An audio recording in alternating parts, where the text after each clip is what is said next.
Hi, students. So one question I've heard is, how should I study for history? I can give you a few tips on that.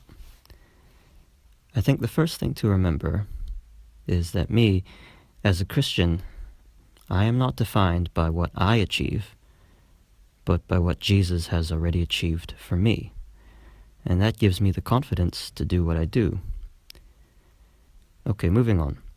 There's two ideas I want you to think about. The first idea is empathy.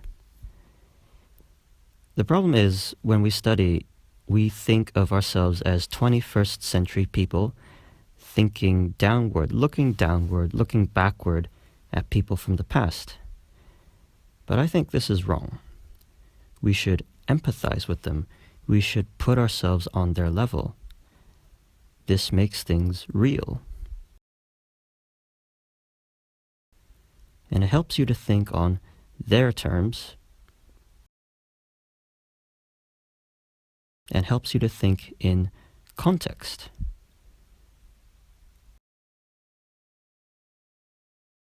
What is the result?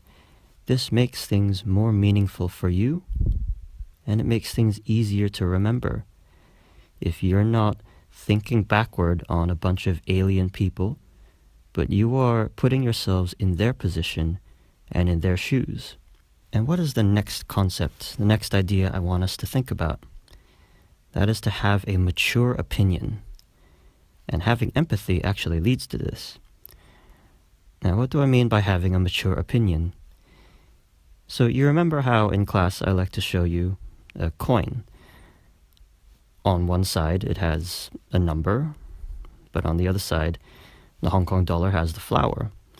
The point of that, as I always show you, is that a coin has two sides. And so in the same way, a mature opinion is balanced.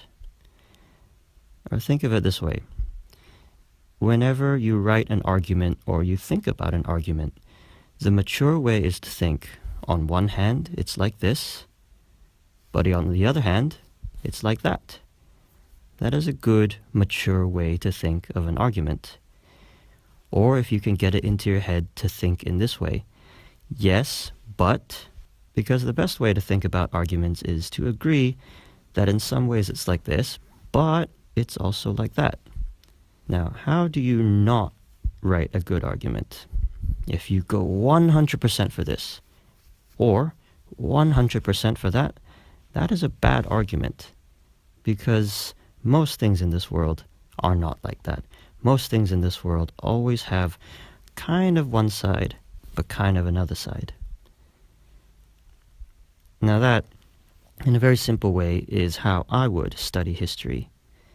Think of empathy, think of having a mature opinion.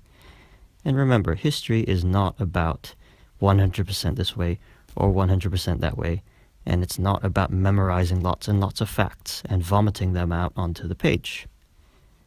But most of all, don't be afraid. Because Jesus says, don't be afraid. That is how I would study for history.